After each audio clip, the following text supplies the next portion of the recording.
This episode of Lords of the Storm is brought to you by our sponsors over at Patreon, where you, yes you, can also support the show. Just head over to patreon.com/Lords of the Storm to become a patron today. This podcast is a production of HeroesHearth Entertainment. Check out all of our other shows at HeroesHearth.com. Welcome, Hearthlings. Heroes, gather tribute and earn my favor.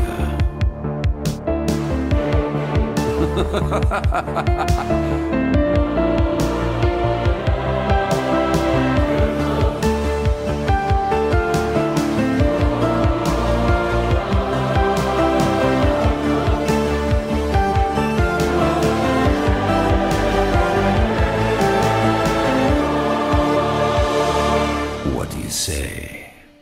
Are you ready to begin? What is up, everyone, and welcome to episode 195 of Lords of the Storm, a Heroes of the Storm podcast. My name is Greg Gizmozord Parker, and I am joined tonight, both of those, of course, by the Zord Lords themselves, Mr. Kevin Multizord Ellis and Ryan TBKZord Reader. And on this week's episode, the good, the bad, the ugly. These are interesting times in the Nexus, and we're going to try and navigate our way through, but thankfully, we also have one of, if not the best events going on right now for the holiday seasons, which we will get more into, as well as some news and listener questions. First, let's check in with the fellas here. TBK, how are you doing? What have you been up to this last week? Heroes, Guild Wars, Warframe, Stellaris. Yeah, it's kind of like Civ, but a little more real time. It's like a 4X game. Okay. Yeah, it's not. Okay. It's instead of like a one more turn, it's like 5 more minutes. Type thing. Okay. Yeah, one of those. All in small doses, except for Heroes this last week. Or these last few days, Monday and Tuesday, I played so much Heroes to test out all these new changes that we're going to be talking about soon. And on Monday to finish off the Team League season. Yeah. And I ended off almost at Diamond 4. The highest rank I've been in a while. It was a ton of fun. I am very much looking forward to doing Team League again this time around. See if I can go higher, but it was a very, very successful team league season. I think I was a 63% win rate, 63, 64, something like that. It was pretty good. It was a lot of fun. It was usually most of the time trio queue. Okay. Yeah, and I really enjoyed it. Excellent. Well, Multi, what have you been up to this last week, and how have you been?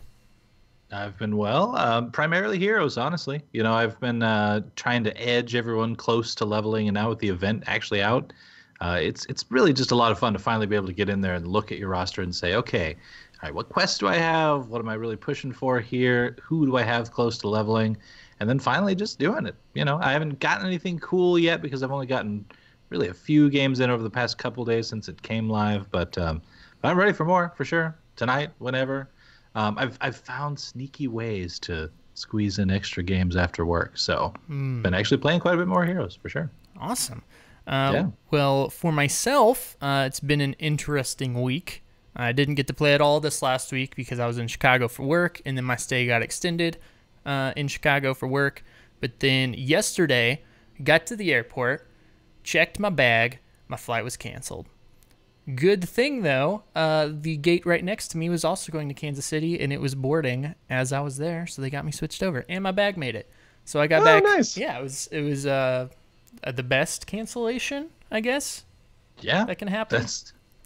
And like right around the early holidays time, it's interesting that they got you in that easily. Yeah, and I had a whole row to myself. Like there was no one on that flight. But yeah, it was super weird. So I got back earlier than expected last night, and I said, hey, you know what? I'm going to play some Heroes because I haven't played in a week. And it's not like anything happened in Heroes while I was gone. Like, it's not like people have been talking about anything. Everyone seems really content. So I imagine last week's show was just super boring. Because, like, what do we talk about? I don't know. Let's just talk about Heroes. We didn't talk about much at all. Yeah, really. I'm sure. Yeah, you know, same as asked this week. each other how their days were, and stuff like that. They were good. They were good days. Yes. Yeah. So yeah, good days. But I did a thing I haven't done in like 4 months, and that was I streamed last night because I didn't play in the PTR at all. So I hopped in for first impressions on experience changes, reworks, played a lot of Sylvanas, and then I actually did the same thing today and played some Stitches.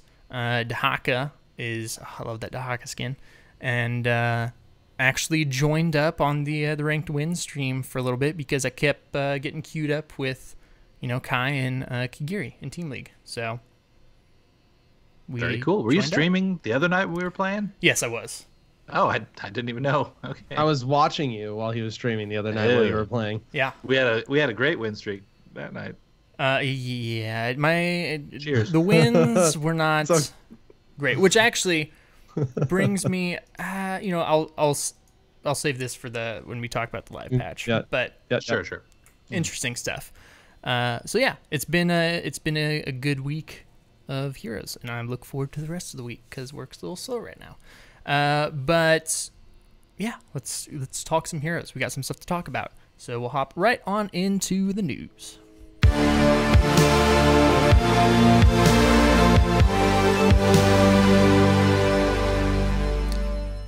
First, is that the hype train behind you, Gizmo? Yes. I don't even know where's a train track by me. I guess obviously there's one somewhere. Right. I was wondering what that was, but yeah, it's still here. Just bringing the hype train with him. Still like here. Winter event. Woo woo. Yeah. Yeah. Speaking of winter, there's a thing coming up at the end of this month called Christmas, and the Wednesday after Christmas is actually the 26th, also known as the day after Christmas. So what we're gonna do is not a show that week because it's just crazy around that time. So we're gonna skip that week, and then we'll be back the week after that.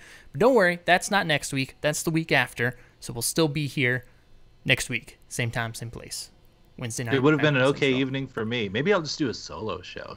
Just get on here and be like, "Hey guys, well, do you like Heroes? You can do that, Do you like Heroes? Yeah." But no, I'm not going to do that. I'll probably be exhausted because I'll be in Florida for Christmas, and then I actually fly back Christmas night, and then I wake up and I go to work. So I'll be a tired Gizmo. So that is happening. And then also in December, we've mentioned it here the past couple weeks, we're doing our patron giveaway of the BlizzCon 2018 Orphea poster signed by some developers. And we are going to be picking a random patron, doesn't matter what tier, later this month, and TBK will actually be picking that winner this Friday. Yes. So in 2 days, or you may have missed it if you're listening to this on the weekend.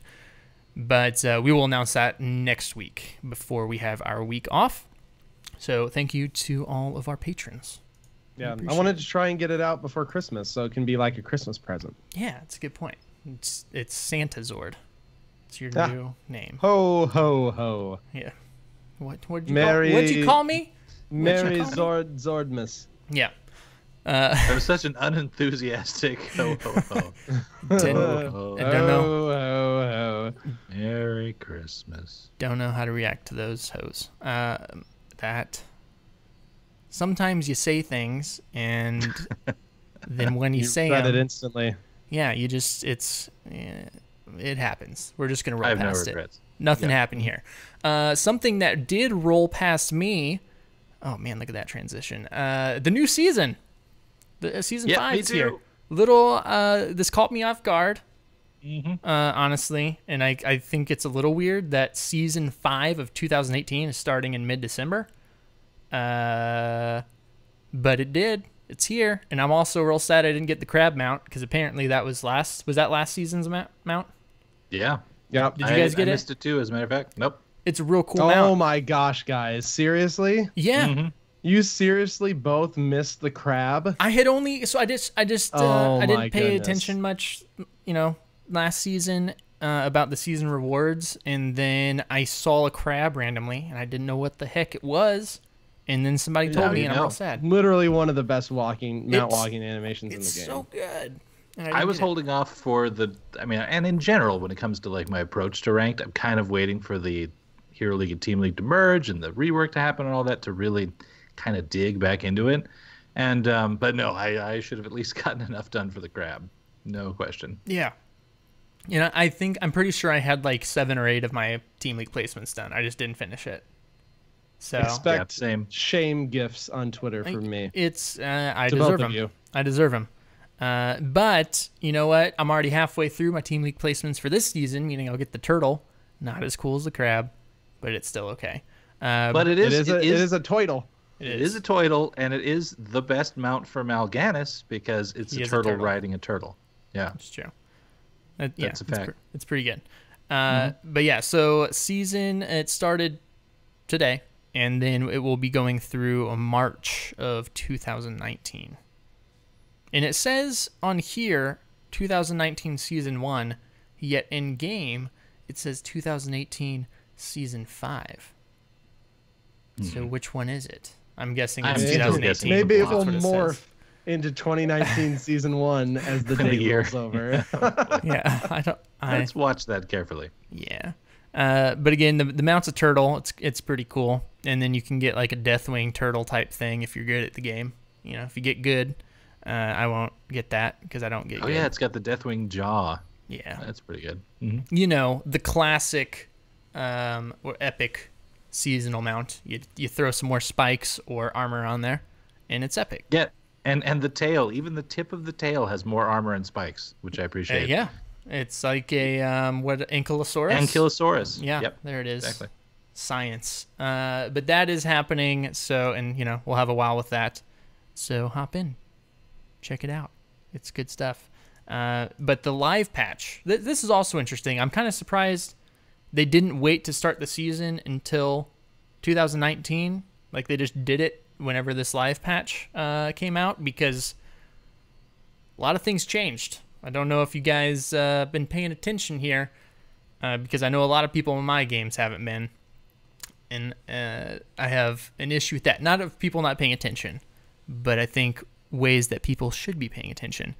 So this is the gameplay updates with the experience changes, the structure changes, the mercenary stuff, the armor stuff, the hitbox stuff, which is super noticeable. And I didn't think it would be as noticeable as it is, but it is. And then the Sylvanas and Stitches rework. All in here. And a lot to unpack. But before we get into the deep stuff, also coming with this is the toy event for the holidays. Best event ever. Probably ever. And I've seen some people say otherwise, but they're wrong. It's the best event ever. For sure. Did you guys insta-buy the bundle, or are you waiting to see if you get from chests? Or Yes. I was actually disappointed that I could not spend gems on the toy unicorns. Yeah. Oh, yeah. Which means I need to save up shards. So no bundles. No bundles for the toy unicorns. Oh, yeah, okay. Let's save up shards. Shards or, of course, out of chests, right? Yes. So, yeah. I had like 3,600 shards, so I bought the regular one, and I'm hoping I can get enough to get the zombicorn by the end of this event, which the event... There's a lot of shards. Do we know how long this event is running? Until January 7th, I thought. Was that it? Yeah, it was really early January. So a fairly long one. That's good. That's good, because the quests in here with the gameplay updates are taking me a little while to complete. I was stuck on one, the Dahaka one, where you had to get 50 takedowns and winning games like all day yesterday, and then I finally finished it tonight, like right before my last game.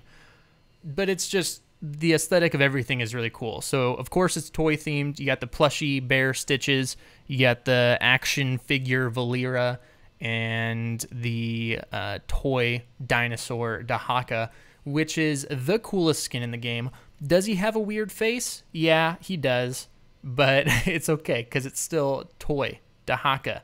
And they even went into as much detail with like his missing right arm. The plastic joint piece is like lighter color green to, like, if you bin plastic or if you broke an action figure. So it's really cool. It's like the socket of where the arm used to be on toys like that. Yeah, that you pop in and out. Yeah. And the plastic, it's worn down. It's worn down from losing that arm. So it's super cool, and that does, of course, come with the unicorn mounts as well, and the game board for the actual event where you can unlock some emotes and stuff, and the little kid guy that just has a whole bunch of cool lines. And I want to know, surely that's somebody on the Heroes team's kid, right? Like they're no, I think it's an actual voice actor kid. Yeah. I forget the name now. Oh, is it like it's a known person? Yep. Is it? He's done VO for, what else was it? I'd have to look it up. Chat. Who else did the kid do VO for? I thought it was a cartoon. Yeah. Huh. Yeah. Yeah. No. Legit kid voice actor. Yeah. Have you guys been enjoying the event? Have you guys made it a lap around the board yet to unlock the voice? The voice. I haven't made a full lap, but I do enjoy the event. What I like a lot. So you mentioned the quest earlier with Dahaka and the takedowns and winning games. That's a quest I don't really love because, you either have a 50-50-ish shot of getting it to go off at all, or you play AI and you have a 100% chance and you can kill them a lot as you go through. So like the ones where there's an extra incentive to play AI just to clear the quest, not a big fan of, because then, I don't know. But there's several quests in this round, and I haven't seen all of them yet to be sure, but there's somewhere there's a one version that takes a little bit longer to complete but would be available in AI, and then another one that's shorter, maybe easier to complete in some senses. Like the quest itself might be a little more challenging, but it won't take as long if you pull it off. So like, for instance, I had this one, I think the AI version was just kills or something basic like that. But if you died fewer than 3 times in a winning game in quick match, Hero League, Team League, unranked draft, whatever, then you would just complete it right then and there. So it was kind of cool. I liked that there was a faster way to do it when playing against people. I must have been reading these wrong then, because I didn't think they were doable in AI at all. Yeah. That was one of my frustrations with them. But the longer form that's ones your tip. are doable. Yeah, the longer version ones. Well, it would have been shorter for me, because I could not win a game for my life. Oh, yeah. well, the Dahaka one, I think the Dahaka one's an exception, right? Because it's just kills and winning games. There's no like double layer to it. Yeah, that one was just that's the one I'm on right now. And I don't think you can do AI on that one. No? I don't think so. I think you can. I thought it said ranked, unranked, or quick match only. Hopefully. So. That would be fantastic if it's not. But there's the tip right there, is if you're having trouble, most likely you can finish this in co-op AI. Yeah. If you need to. Oh, maybe and I then communicate with your there. team too. Like if you need kills, just be like, "Hey, I'm gonna be killing people," and that way, if you're not pushing their lane as hard as they are, they at least get what you're doing. Yeah, I bet they do. I think it does say co-op, and I haven't been connecting the dots on that because I just think of AI as AI, and I forget there's 2 modes in there. So one day I'll learn. I'm pretty sure everything can be done in AI. Just it's always going to be the long form version if there's 2. That's good. And in a sense, easier. We see Half Note in the chat saying AI is so much easier. True, in one sense. I mean, you're guaranteeing your wins pretty much. I mean, I hope if you're setting it to beginner, but yeah, no. In some ways, it's easier to do the quick match Team League, whatever, playing against PvP version, just because if you finish it that one round, you're done. Yeah. That makes sense. Yeah, I think this is by far their best design quest event.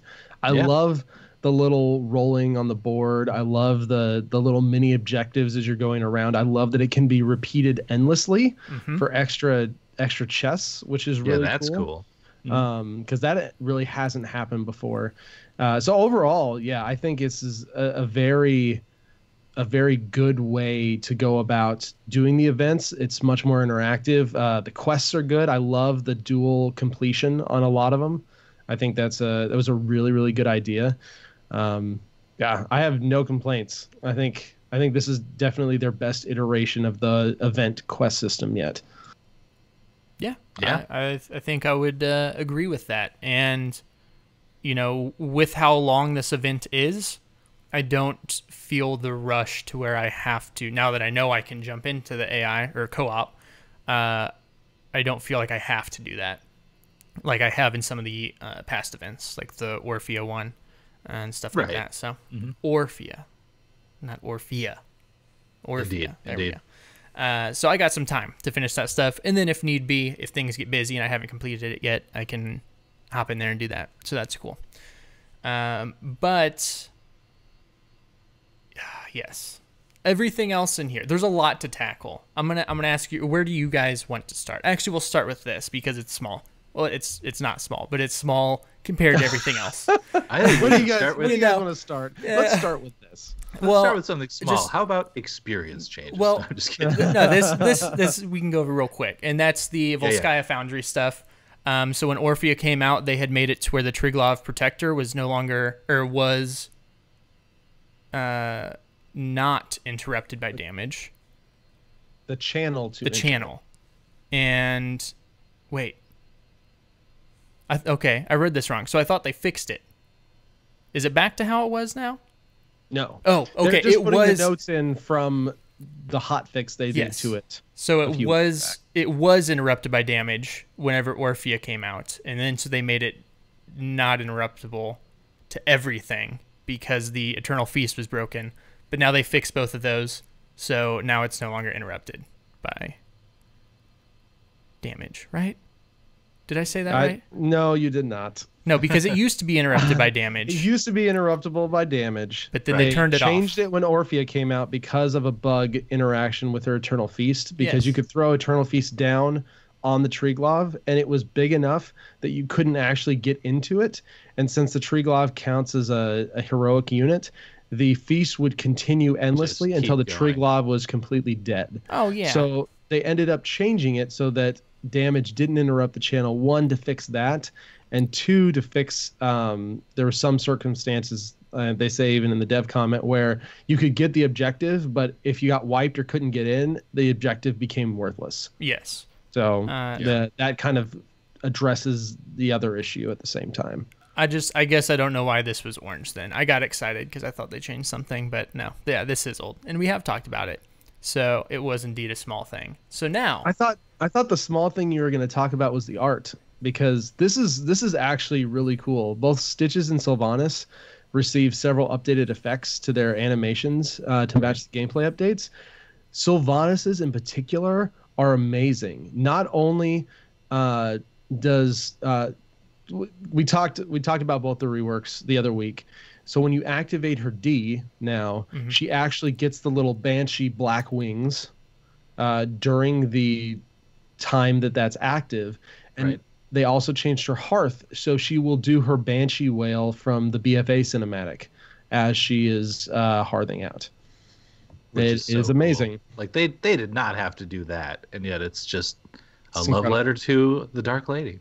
It's good. I didn't notice that. Maybe it's because I was using the sugar plum skin. Potentially. Could be. Oh, does that negate? I know on the base, because some the base skins have skin, their own animations. Yeah, Oh, some true, skins yeah. have their own custom, but I know on the base skin, it has that new hearthing animation, and it looks incredible. Well, that'll make me just want to play skins that have that then, because that is cool. So did you just go over the changes, or did you talk about what they actually felt like now that, did you play them and talk about them? You talking about the experience changes? No, the reworks, Stitches and Sylvanas.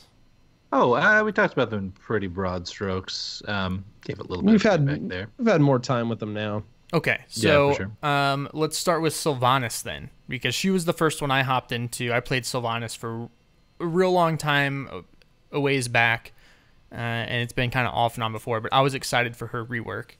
And I got to say, it is incredible how different she feels for pretty much keeping the same basic abilities and some talent changes.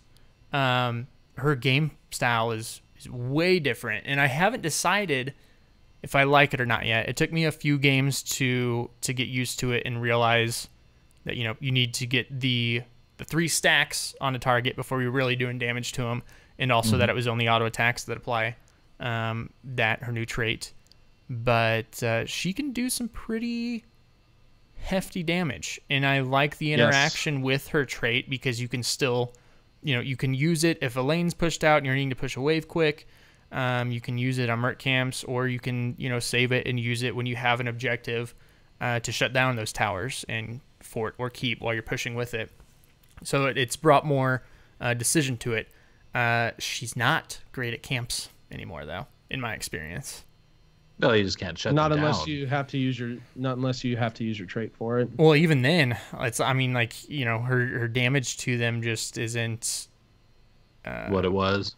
Yeah, and you're gonna take a lot of damage if you do a camp yourself. At least on the build I was going, I didn't experiment a whole bunch. I just pulled a few different ones up. But what did you guys think of her? Do you like her more, or still getting used to her? Multi, I'll start with you. I still haven't had a chance to try her. I was going to today, and then kid reasons. But but no, I mean, and as we talked about last week too, I generally like the philosophy behind it. I think that they needed to change the way that she shuts down towers and such in order to free up design space. Because again, for years now, we've been seeing every time a new map comes out, and they're always like, well, but we have to think about how Sylvanas impacts it. And so yeah, I really do think they were able to retain that a little bit with the activatable on her D, but then, let her just be kind of a more regular hero in a sense. And they actually, they've got a new developer comment tied to her section in the patch notes now. In orange there. First of all, starts off with "Hail your war chief," so there you go. But then they get into that too about how it's that they've given her skirmishing power while retaining the ability to shut down enemy fortifications, but that they've also opened up some more chances for counterplay, that sort of thing. So yeah, I mean, she's top of my list. If we play a game after this show, I'm hopping in for sure. TBK, how about you? Have you played her since she's been live, or I know you've been digging Stitches? Of course. I mean, Cuddle Bear Stitches, best Stitches, no question. Yeah. But she's a lot of fun. She can dish out a ton of damage. She's actually got some pretty impressive skirmishing, and dueling potential. A lot of people don't realize she's changed.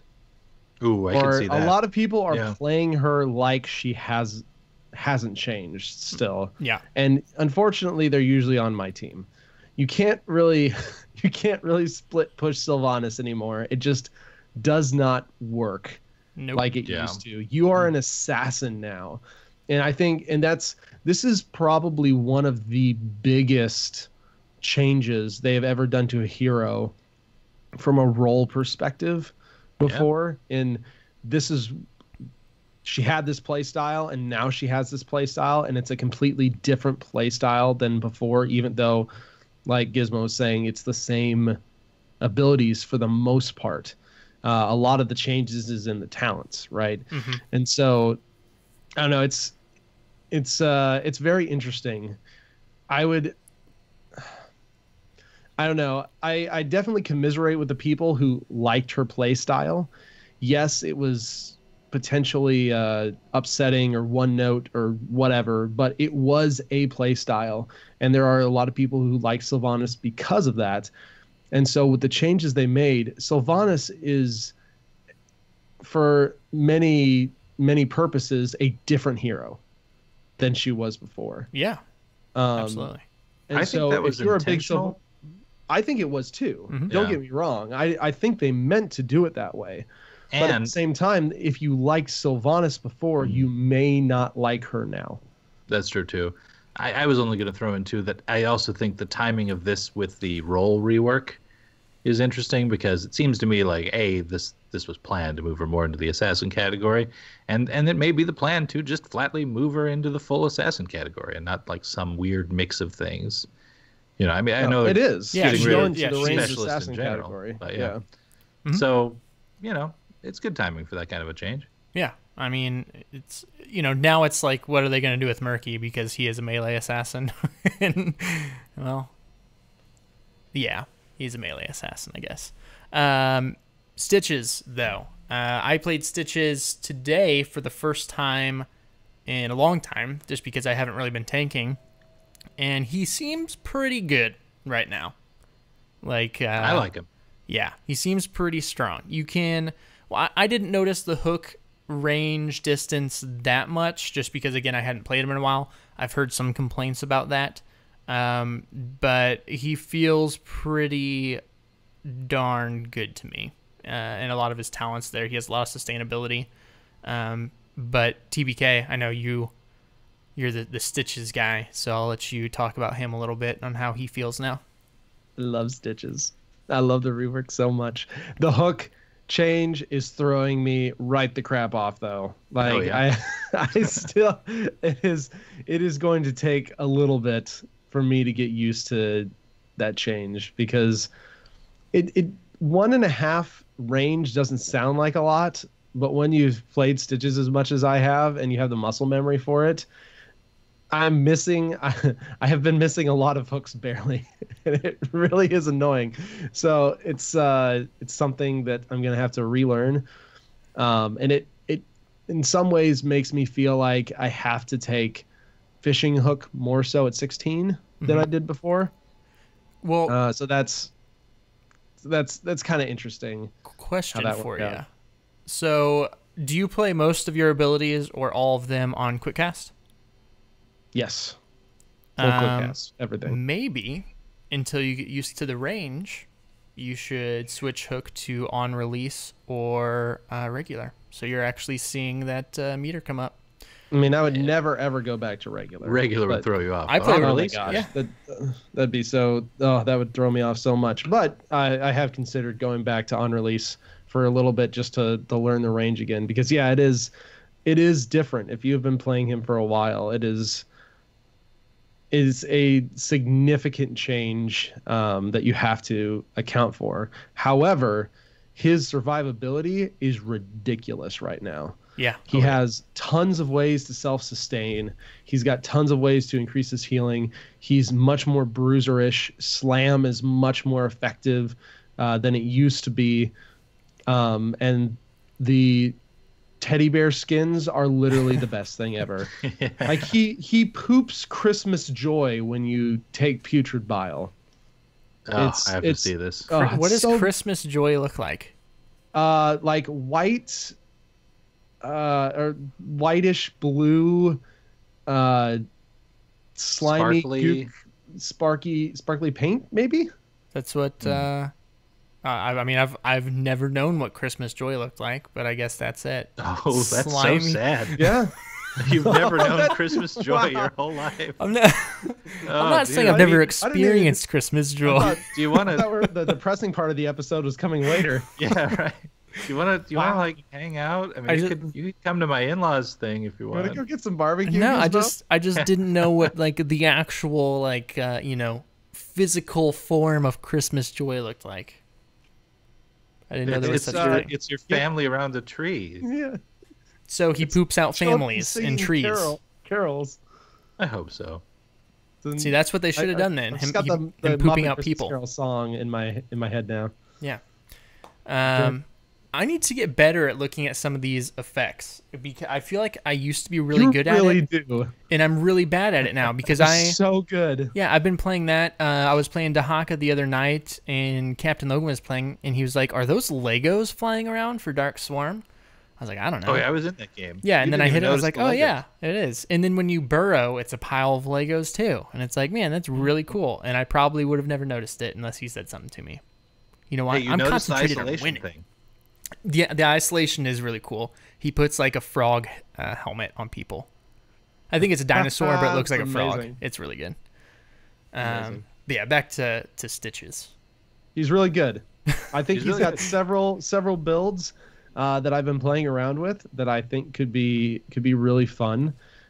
He's much more of a tank. He's much less of a you are your hook, and if you miss your hook, you're worthless for 12 or 14 seconds or whatever. I am all positive about the changes they made to him. I think huge boost to the kit. And I think my favorite change, honestly, is the Vile Cleaver change, where it's applied on basic attacks. That's, again, now your basic attacks apply the vial gas, poisoning for 45 damage over 3 seconds, and then reapplying gas increases the duration up to 10 seconds. So I love it. Like, here's the thing. The other thing I've noticed in the games I've played with Stitches are that people underestimate your bruiserdom. Like, everyone just has the general impression of what it's like to lane against the Stitches. You know, you dodge the hook, and then if they miss it, then you're cool. Just go in, do whatever. Not the case anymore. Stitches can actually, like, really dish it back out to you, even early game now.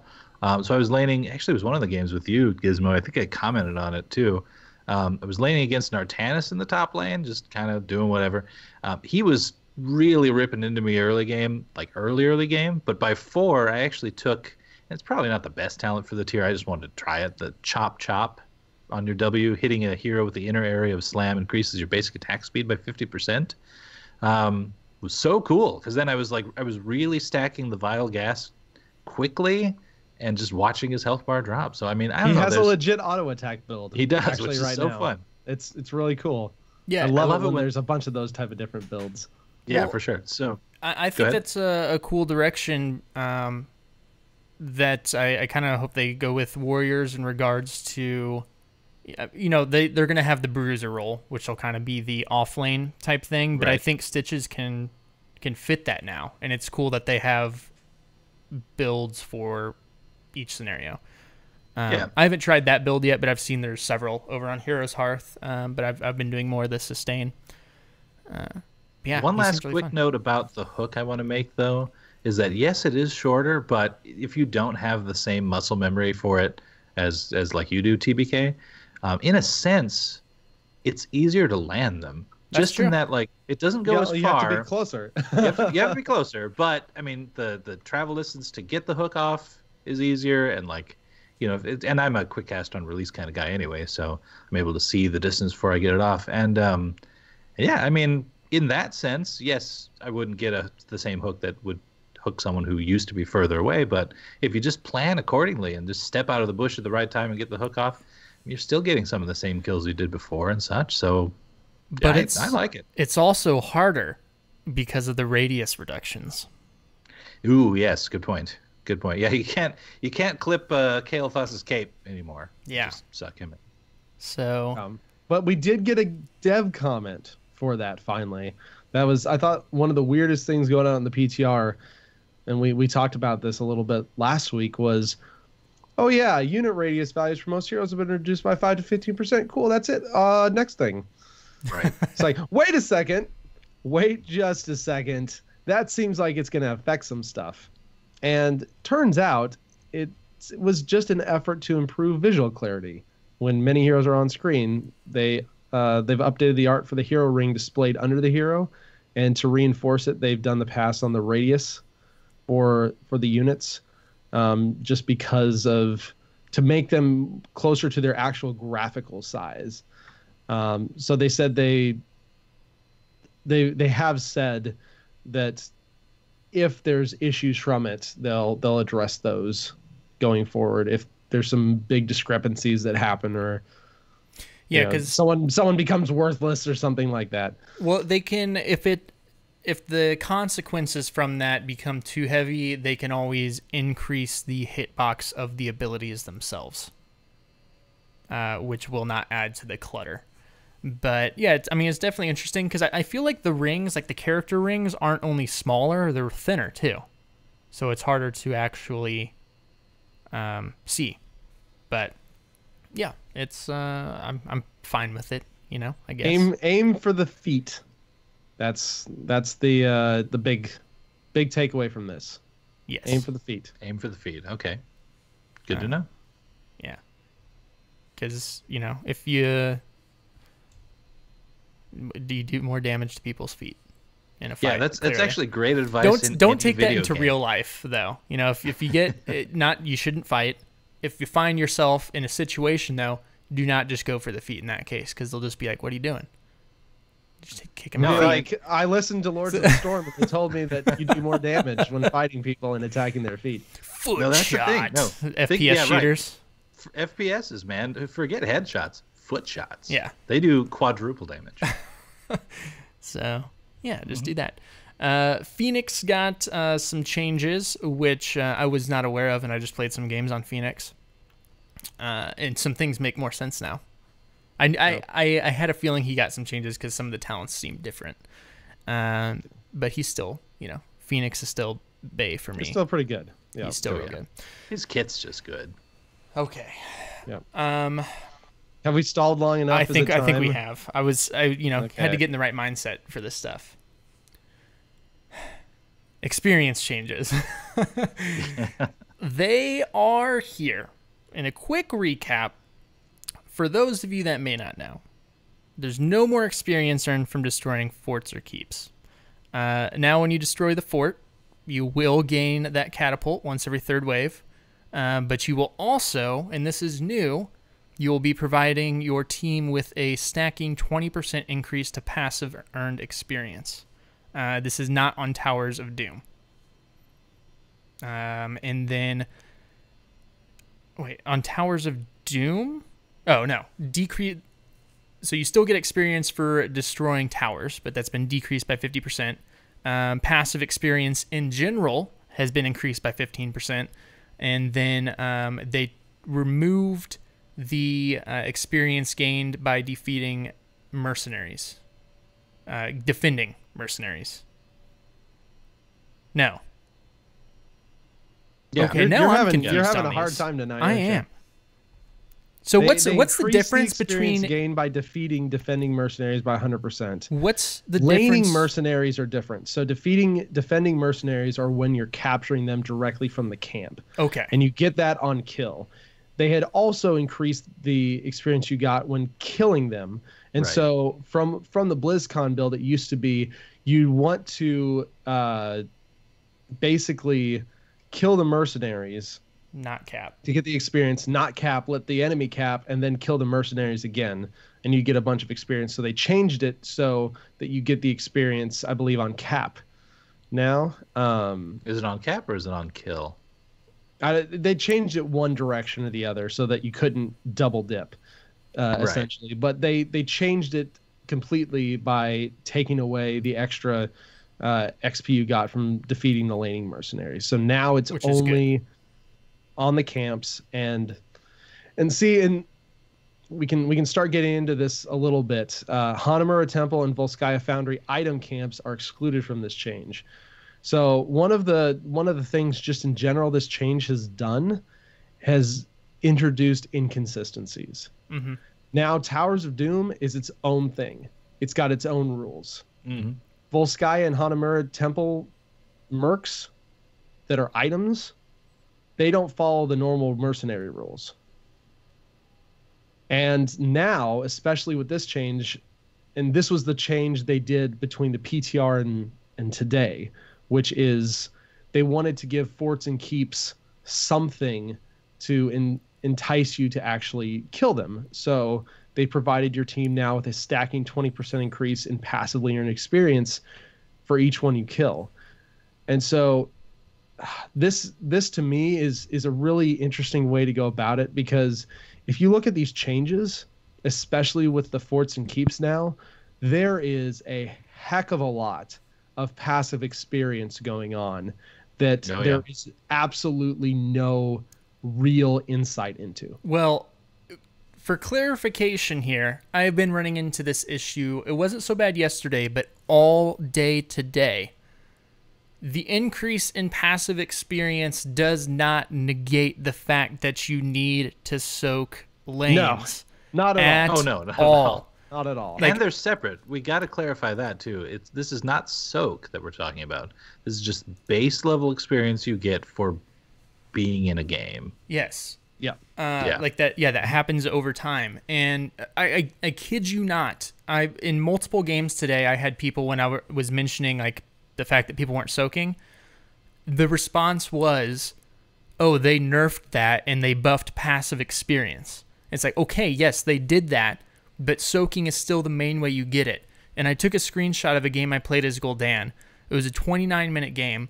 I had 27,000 experience soaked. The next closest was on my team was 15,000. No one else was above 10,000.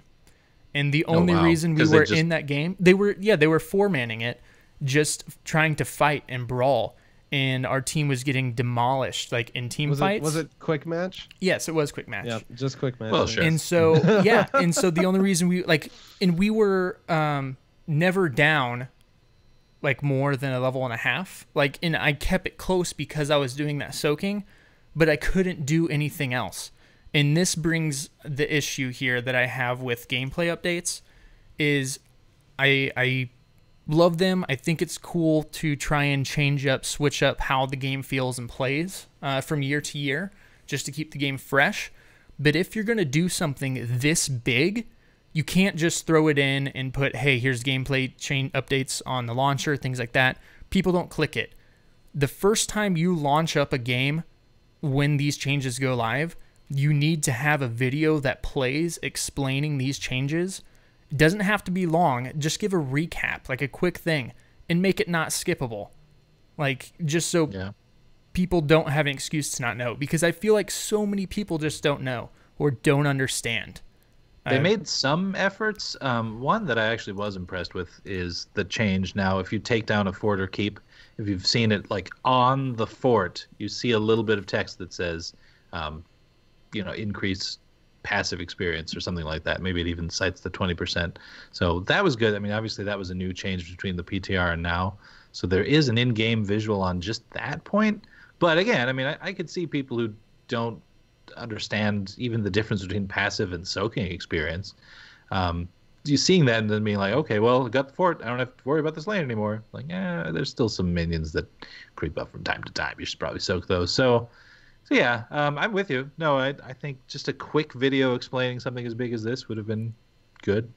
Yeah, and it's, I mean, that's when I got frustrated by it, so I switched over to Team League, and it was better. Like, things were still kind of chaos there, but that's just to be expected because people are still, at this point trying to figure out, like, okay, when is it okay to send everyone to a fight? When do we need to have people soaking? So it's kind of weird there, which I'm completely okay with because we're all kind of trying to figure out the game again and the best way to come at this meta. But the fact that people just don't know is a little frustrating. And then it's not explained well enough that whenever you mention it and they think they know that passive experience is buffed and waves are nerfed, like that, no, that's not. It's not intended, and it's apparently not being explained well enough. So, we've all played several games on this patch. I've played probably 15 plus games since last night, just because I've been really wanting to get in and try. And we haven't had a lot of time to talk between us about our experiences yet. Which, hey. What a perfect opportunity. Sure. So I want to see if you guys' experience kind of lines up with mine. Okay. So what I've noticed in my games, and this is a combination of like quick match and ranked. I haven't jumped into the Team League yet. I'm going to let things settle a little bit, I think, before I jump into the ranked. But I noticed that I very rarely would have had a game that had a 3+ level lead. In fact, regardless of what happened, right? Yeah, regardless of what happened. I think I've only had 2 games that have had a 3-level lead or more. I've noticed that my games are going longer, which I don't know if I like or not, because of how close things are staying, there has been many times where, and this was the case at least somewhat before as well, but I feel like it was a little easier to end faster before too, that whoever gets the good team fight at the end wins, and that's been kind of the case before, but it's felt like more games are going long. So that's happening more often, if that makes sense. Even the losing team, because they're not down as much, can come back and just win it out easier. And so maybe that's the point, right? If that's the whole point of They don't want snowballing. They always want the other team to have a chance to come back. That's great. I think mission accomplished. You did that. Even though I'm not sure how, if everyone's having the same thing as me and games are going longer. I've had a lot more 25+ minute games, which for Heroes and for me is pretty unusual, to have games going that long. But at the same time, it does, in the games that I'm winning, it does feel, it's almost the opposite, right? It almost feels a little bad that it's like, why am I not winning more when we've been doing everything right and they've been doing everything wrong? Right. Yeah. So that's just been kind of my feeling. No, I'm with you on a lot of that for sure. For me, like, if you just play out the game, typically, I mean, especially now that you get some experience gain from forts and keeps, like if you're not really paying attention, it doesn't feel different until you look and you see the level spread. Like, you know, you're up 20 kills fairly early on because you're just dominating and you're still only up like 2 levels. It's a little disheartening in that case when that sort of thing happens. In a sense, I mean, again, I get that they don't want you to totally snowball and dominate the game from there, and they want to give the other team a chance to fight back. But I've got some concerns there too. So, I mean, I've always felt that even in the previous way that they went about going things, that there was always a way for that team to come back. Maybe we didn't see it in pro play as much. It kind of depends there, but at my level for sure, like you could be down 3 levels, and if you just manage that one perfect team fight, you're getting a ton of experience back for killing the other team. You now can start pushing lanes out, start capping things. You kind of, I mean, you could come back as it was. You know, I didn't think it was too snowbally to begin with, and my worry with this is, yes, this is going to lead to really exciting late game team fights in, you know, pro play, R games, et cetera, et cetera. But if I was trying to arrange a competitive team right now, I'd be focused on building a team that's designed to win the last team fight. And I'd be a lot less worried about the macro that got me there. Because no matter how good you are at macro play, you're still just not going to be that much ahead in experience. I mean, yeah, it's going to affect like how the, you know, your taking of structures and things play out. But again, like if you do all that really perfectly and then you just lose the last team fight and lose the game, that would feel bad. That would definitely feel awful. So I don't know. And the game length. Definitely on that part, I'm not a fan, because we've definitely had some go pretty long, and that's okay. I mean, I enjoy playing the game, don't get me wrong, but you know, it's for me personally, it's a tough one to squeeze in sometimes, just with a bunch of real life stuff going on. So when a game goes particularly long and I was expecting to be able to do something else in like 20 minutes or so, even 5 minutes difference there can be a difference for me, actually. So I agree mostly on the same points. The game length doesn't bother me as much. It was frustrating because I'm trying to complete these quests, and whenever I know, like, okay, obviously this one isn't going to get completed, now the game's going on for a while, but at that point I also didn't know I could do those in co-op. I haven't had a game go over 30 minutes. I also am not sure I've had a game under 20 minutes. So... Oh, that's a fair assessment, yeah. Yeah, so it has been longer. Because before I'd want to say, you know, the average was probably 15 to 20. And with sometimes, you know, you'll get those crazy like 10 to 13 minute games or sub 10 games. So those aren't happening now. With the whole thing of, you know, trying to the anti-snowball gameplay changes. I think they definitely did that, but I do feel like they went too hard in one direction because, you know, with TBK, there have been situations to where it feels like, man, we are crushing this game and just it doesn't seem to matter. And I agree with you, Multi. Like, you know, pre this, there were games, you know, where we could always come back and win. Like I've won games where I was down 3-4 levels before and just craziness. But I feel like on a lot of story when that happens, right? But I do feel like most of those situations aren't your team played well. It's, you know, you're trying to hang on and the other team usually makes a really big mistake. And then if you capitalize on that, that's whenever you can get those wins late game. To where there were some games to where you're kind of just waiting for the team to make a mistake, hopefully, crossing your fingers, and sometimes it doesn't happen. So I do think they fought that, but I do think they went too hard in one way. How they fix that, I'm not quite sure necessarily. I'm all for even games. I like even games, and there's been a lot of articles talking about, it's not necessarily it's a perception issue that the matchmaker's to blame, but it's actually, something in the game, which they've talked about a little bit. But Heroes is not a game that intrinsically emphasizes individual skill. And when you move the pendulum too far, like you've talked about, you take that little bit away that you can control with strategy even more so. Right. Yeah. And you take away that sense of accomplishment of, I can outplay this team and get ahead and beat them, instead of this team is just getting all this passive XP, or I am not getting the burst XP from forts anymore. So I'm getting extra XP, but it's going to take a while for that to get to me, and there won't be these big level leads and stuff.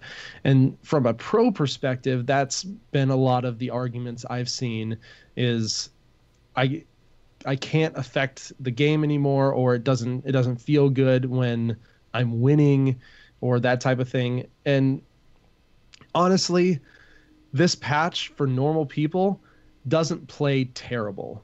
Yeah. We talked about like our issues with it, but just as a normal everyday person, it's not completely broken or anything.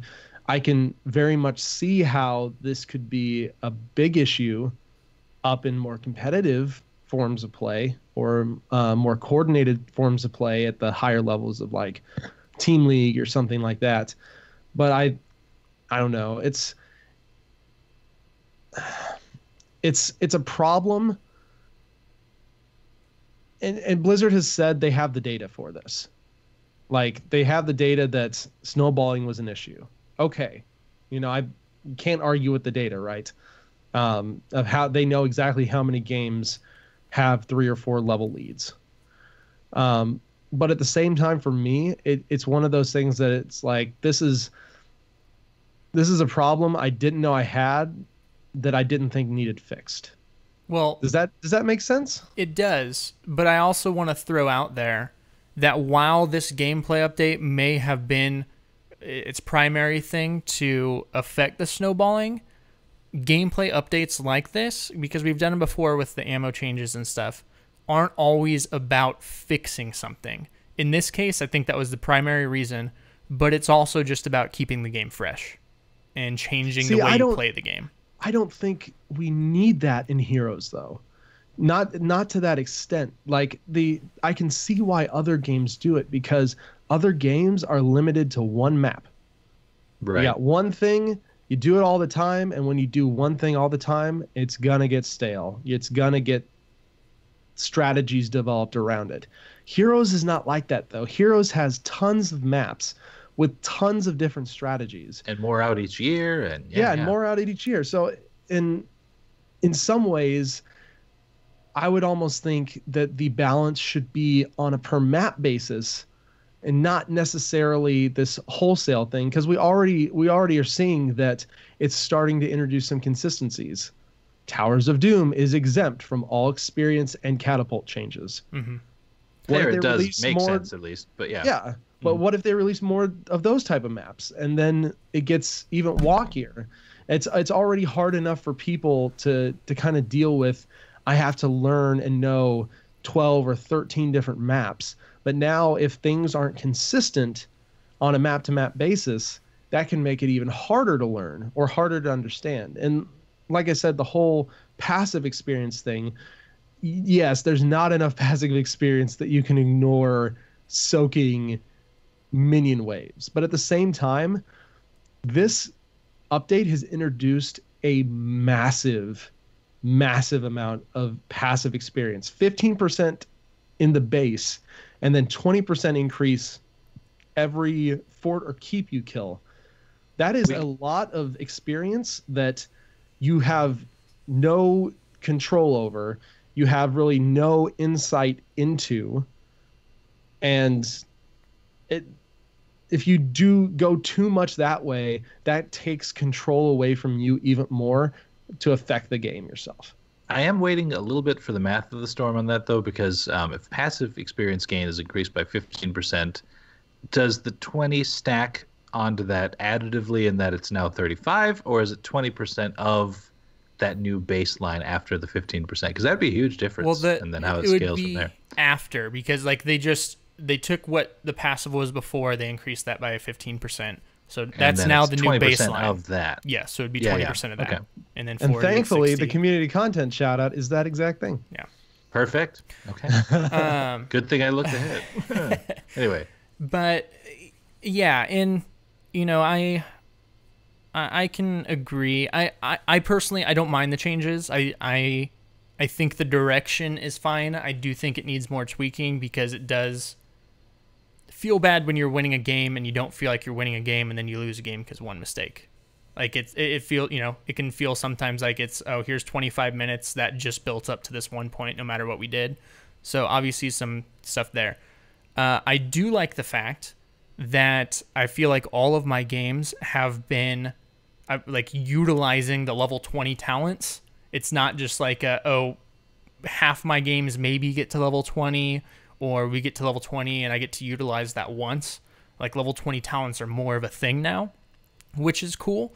But if, you know, that's because games are going longer. Good or bad, depending on how you want to look at it. But, you know, it's also getting there faster, I think, because of the passive experience. We're getting more of that. So if they can figure out a way to balance that while bringing game time down a little bit more, I'm cool with that. But it's just, it's just in a really weird state now of trying to figure it out, and then also, you know, this is just part of the meta. You know, again, figuring out when are we supposed to soak, when are we supposed to do objective, when are we supposed to do both. So it's a weird time.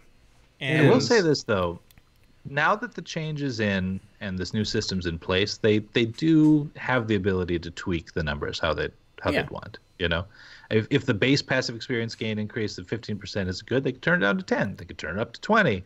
You know, so like there's stuff they can do now. I only worry that it's going to take a while to really land it to where people are comfortable again. Yeah. And that's part of the thing, right? Is get in there, play a lot of games, give them a lot of data, keep having these conversations, keep giving the feedback. Like they've shown they are willing to listen. Like they came out and said, oh yeah, you know, maybe our current thing, even though we've been testing for months, there's been a lot of data and it didn't incent for it or keep kills enough. Okay, we're gonna add in something else for that. They've shown they're willing to make changes. Now, most likely, we're not going to see those until early January because given the week after next, things are probably going to go pretty silent because of holidays and stuff like that. So this is what we're going to be stuck with probably for a few weeks. Mm-hmm. So make sure, and again, constructive criticism. I always have to throw that in. Constructive criticism. If you're going to criticize something, make sure that you have something to replace or fix it, or a suggestion to why something is bad. Don't just say, this is terrible, you guys suck. Say, this is terrible.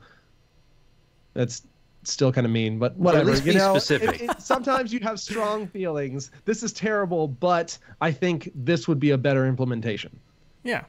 Yeah. And if you have specifics, I mean, again, you don't have to present a solution necessarily, although that could be helpful. But I mean, if you were just saying, hey, you know, I had a game in which we were up 12 kills, but we only had a level and a half difference, and they came back and won, and it felt bad. Yeah. That's feedback, you know? Yeah, that's great feedback. The one other thing I have to say about this is kind of one of my concerns is of course, what does this do to HGC gameplay wise? And then for, the majority of people that aren't HGC, what this does to the ranked grind. Because ranked play is already kind of a grind right now. And so if we're increasing not only the game length, but the fact that more games are just coming down to those last fights instead of the entire game, that could make the rank grind feel really bad. And it will be hard to tell until the new rank system is in there. But, it already feels bad going an entire, say if you're a streamer streaming for 8 hours, just doing rank play and, going 50% and not moving anywhere. It'll feel even much worse if you're actually playing well and winning objectives and having more team wipes and stuff, but you've lost games just because of that last fight and not being rewarded for early on gameplay. So, be interesting things to keep in mind. Speaking of HGC, yes, let's go ahead and hop on into that.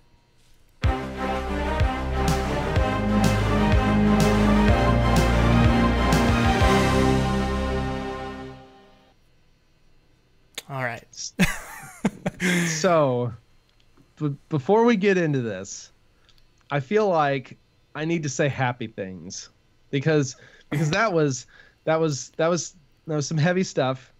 I think that was fairly even. It was a good conversation, but I feel like I need a little burst of happiness before we jump into this. That's true. It would be heavy straight into heavy. The Stitches Cuddle Bear skin is the best thing ever, and if Blizzard doesn't release a plushie for it, I'm going to be super sad. It's an amazing skin. Also, on the base skin, the little tag says 2 snitches from Oscar because snitches get stitches. Which is the one that says 2 Sylvanas from Arthas? I like that one. Is that I think that's the honey one. The honey one, yeah. That one's cool. Wait, which one? Wait, what's the blue one? Stitches? The blue one, the little... Yeah, it says 2 stitches from Oscar. No, 2 snitches from Oscar. Because snitches get stitches. I got it. I made that sign. You are a little slow tonight, Greg. Well, I told you the art stuff. And I have. He's still jet lagged. He's still jet lagged. Jet lagged from not changing time zones. Same time zone. Nothing like that. Man, north I got south. I got home earlier than what I was expecting, and it just really threw me off. Threw you off. You were expecting to not get on that plane and still be there. So you're right.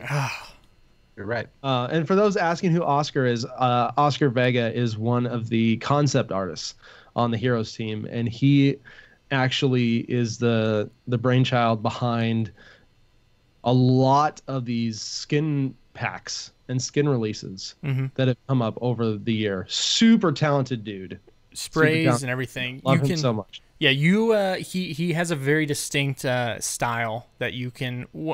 If you follow him on Twitter, you'll be able to pick out what he has done art-wise in Heroes of the Storm. And it's really good. Yeah. Most of those little splash things, like the Stitches splash art stuff, were him. Mm-hmm. So really, really cool. Like their skin design team has been just nailing it this year. It's been so good. Which, by the way, Multi pointed this out to me last night because he just noticed, and I had never noticed. Bikini Stitches has a dead dog on the back of him, clamped onto his butt. It's hanging off. Yeah, it's just a dog skeleton, and I had never noticed it, and it's so good. Wow. I don't know if they added it or if I'm just that behind, but yeah, it was weird. Yeah, dog skeleton. I don't look closely at the backs of most of my characters. At Bikini Stitches, especially back? Bikini Stitches. Yeah, that makes one of us, I guess. It's pretty gnarly back there. Yes, it is. A dog died. Pretty gnarly. Yeah, apparently a dog died. Too much Christmas spirit. That's it. All right. Here we go. I'm going to give you the bad news first, and then we're going to jump into the slightly more bad news, and then some more bad news. Trikslyr announced 2 days ago that he will not be coming back for HGC 2019, and he's going to go full-time streaming, which Good for him.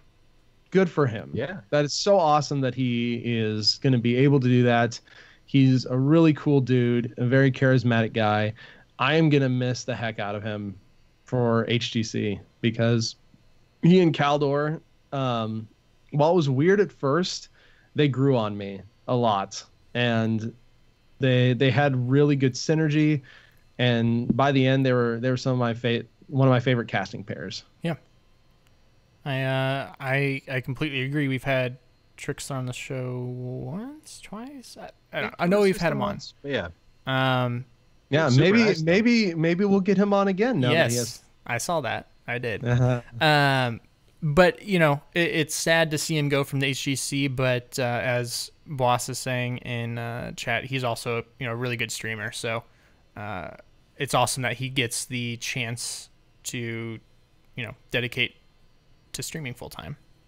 Yeah. So Because that's common perception. I don't know if common perception, but streaming is a lot of work. it Streaming is a lot of hard work. yeah. I mean, you're doing what you love, but it's still work. You know what I mean? Yeah, when I was in between jobs, I did it pretty much full time for like 4 months, just to try and throw my shoe in there at it. And it is really hard being in front of a camera, playing games, keeping up with chat, interacting with chat, and seeming being entertaining for those 8 hours straight on camera. It's really hard. Day on end. Oh yeah. Yeah, and I mean when you add like Just Dance streams into that, Get your like exercise, it's a workout too. Yeah. Or if you're like Heroes of Fitness and you add an actual workout into it. Yeah, the literal workout. Yeah. It's like, let's play Heroes, and all right, we're gonna go do 50 push-ups. Oh my gosh, Heroes of Fitness, you are insane. Yep. I watched. They're awesome people too. I watched the Hero Fitness Just Dance stream the other day. If you haven't watched one, you should. It's fantastic. Oh, they're really the good. best. And throwing your. Go ahead. No, I heard rumors that now that Trikslyr is streaming full time, there might be a coffee Trikslyr, Tim Nicole, Just Dance stream. Oh, really? The quad dance stream. So I will awesome. very much be looking forward to that if that happens. Yeah. Okay. Now on to slightly worse. On to the next thing. So you may or may not have heard of Psystorm Gaming. They were actually defeated by No Tomorrow in the Crucible. They are kind of a sponsored open division team. They almost made it. They actually announced today that because of, and this was a team from Southeast Asia, I believe, that came over to play Heroes NA. But because of the non-news from HGC and visa issues and such like that, they're actually announced today that they're going to be leaving the Heroes scene, abandoning the Open Division, and then moving to Dota 2 to compete. So best of luck to those guys. Really sucks to lose a sponsored Open Division team because these are like That's the future. Yeah. Yeah. And on the cusp of making it into the HGC potentially. So And not only players, a sponsor that was interested in the HGC. right. Yeah. So It is good to see them move on to another MOBA just because, like, if you've got the mechanics down for MOBAs, it's cool that they kept together as a team. You know what I mean? I do like that. I mean, I wish, obviously, they'd stuck with us, but, I mean, they're pursuing something, which is good. It's not just like a team breakup. yeah. Yeah. I wish them the best in their further development.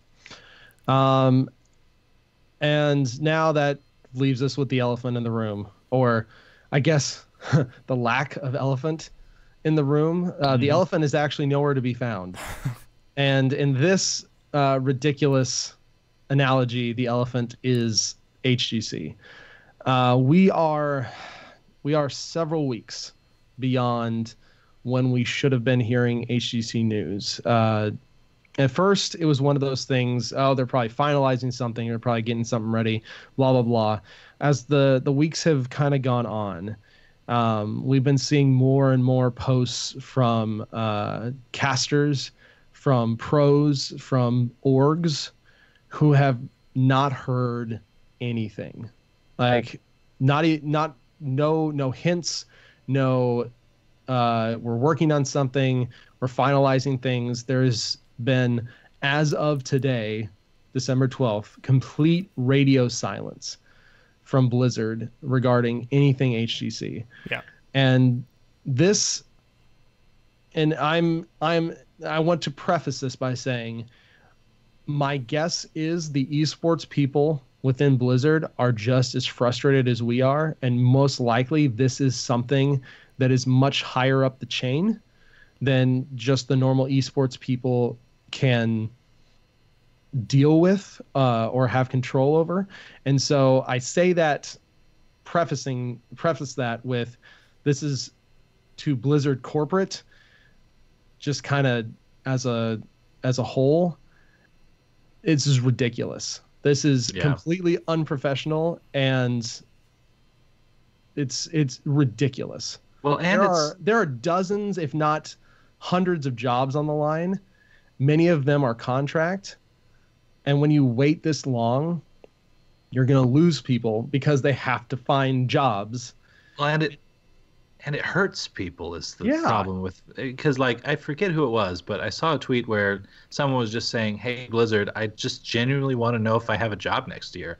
I'm going to a family Christmas party, and otherwise I'm going to have to just tell them, oh, my boss isn't sure I'm working next year, and that's kind of hard to explain. And so, it's we're coming up on that Black Friday moment, and not the good kind of Black Friday where you get to go and buy a lot of cheap stuff. The bad kind of Black Friday where your boss comes in and is just like, hey, everybody, happy holidays. You're all fired. Yeah. And we are getting close to that. Not saying that that's going to happen necessarily, but we are a week and a half away from the Christmas break. Like this is almost no time. Like, Blizzard pretty much is going to shut down at the end of next week because it's holiday time. And I would hope with all that is in me that we will hear something about HGC. And I hope even more that something is, we were doing really, really big things. We had to get approval. We had to get all our ducks in a row. We were getting these sponsors and blah, blah, blah, blah, blah. And this is going to be this new big circuit next year, or this, big HGC thing. That's what I would love. I'd love to hear. And even if that is what we hear, still shame on you, Blizzard, because this type of silence is still unacceptable. Yeah. But at least we'd have something. Right. But the part of me that is hoping that is fighting with the realistic part of me that is saying, with all this no talking, with all this silence, that can't mean good things. Yeah, as more time goes on, and we kind of talked about this outside TBK too, but because I'm still optimistic. And I think we have been on this show, generally speaking, this whole time, optimistic that we're at least getting something back in the form of HGC. But yeah, as time goes on with no announcement at all, I think it would be kind of strange, awesome, but kind of strange if now they came back and they said, all right, guys, HGC is going to be back and better than ever with double the player salaries, and all the lands are in the Bahamas and stuff like that. Like that good old Bahama internet. That's right. But with this type of silence, and not just silence, but silence in the face of people legitimately asking the question, hey, do I have a job next year? Is a misstep on a pretty epic scale, for sure. That said, I mean, I still think something's coming. Those who are totally doomsaying and that, they don't think, they say HGC is dead, et cetera, et cetera. I mean, I constantly ask myself, is HGC coming back? Probably. you know? So I don't know. Probably Though. some form. Some form. And that's kind of why, like last week when we were talking about suggestions and things we were looking at, my suggestion of cutting the best of 3 down to the best of 2 format was kind of reacting to that, because I was already starting to think, well, if it comes back and they cut back in some meaningful ways, what are ways in which they can do it? And I felt that that is still kind of a realistic way to cut down on the total cast time of each little segment, et cetera, et cetera. But so again, I still think it's going to be something in that vein, but it's with more and more silence, it's becoming harder and harder to be optimistic. That's for sure. So I am at the point to where I mean, obviously I really, really hope that there is something, but it's getting harder for me to actually think HGC is coming back next year. One of the reasons being, this isn't just radio silence again to the public.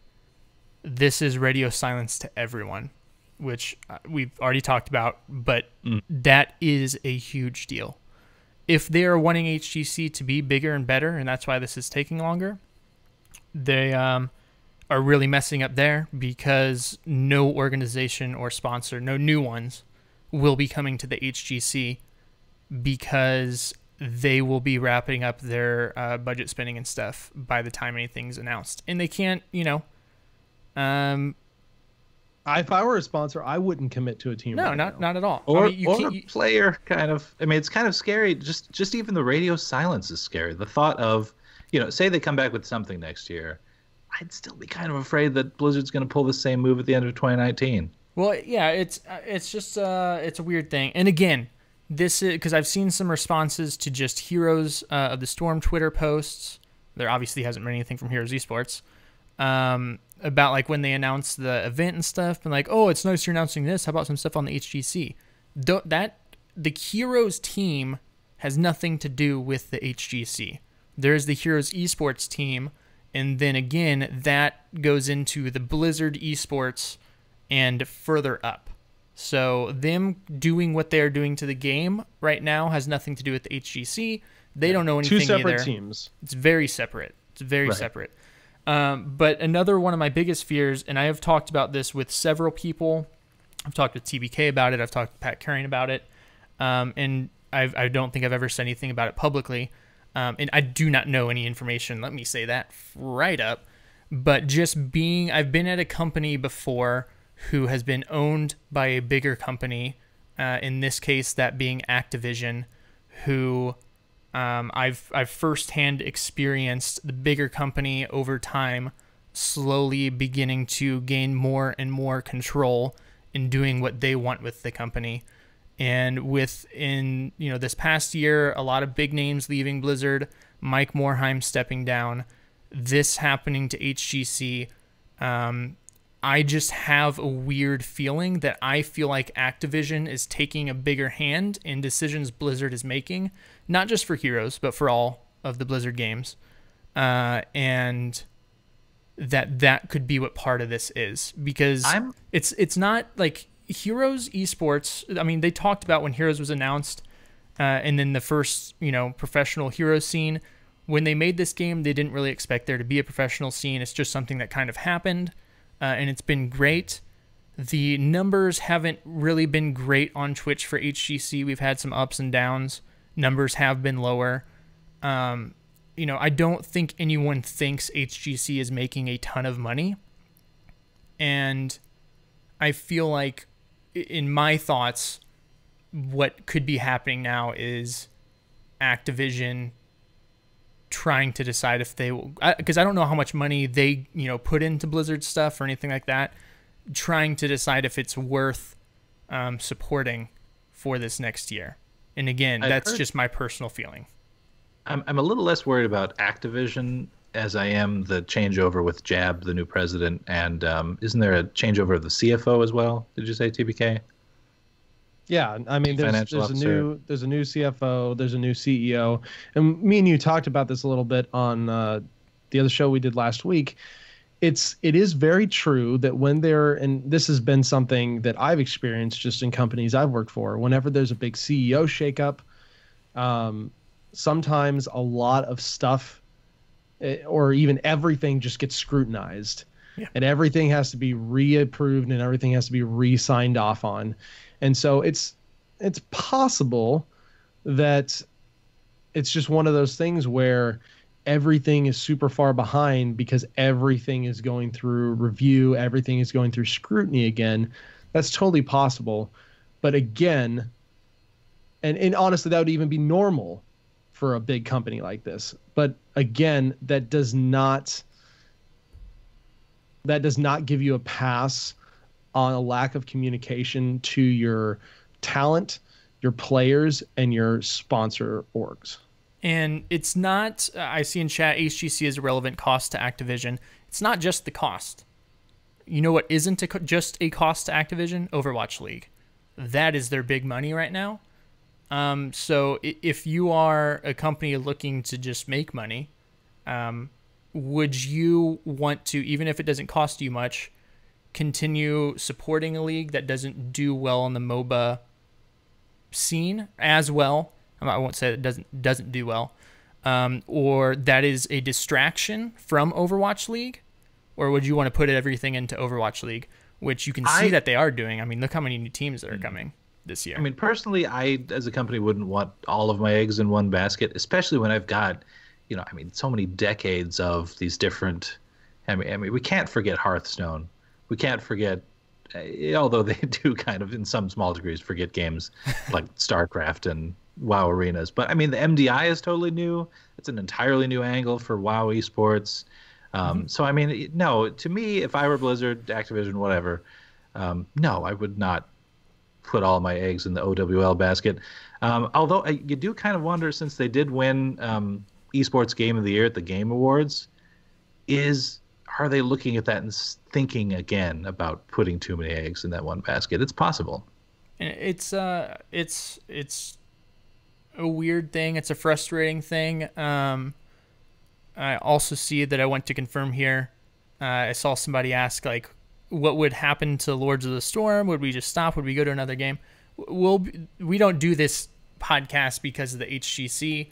Sure, if there's no HGC, that'll have impacts on the game. But, we do this podcast because we love the game. And stuff is weird right now with the experience changes, but we still love this game. We will do this until we don't love the game.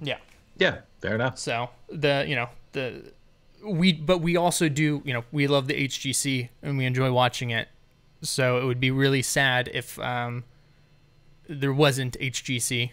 But again, we are hopeful that there is. It's just really weird and not the way I like companies that I support to do their business and treat people. Yeah. I'll make one more point about the radio silence too, and it's that people just from the outside looking in at the game see this kind of thing, and it does negatively impact the perception of the health of the game itself.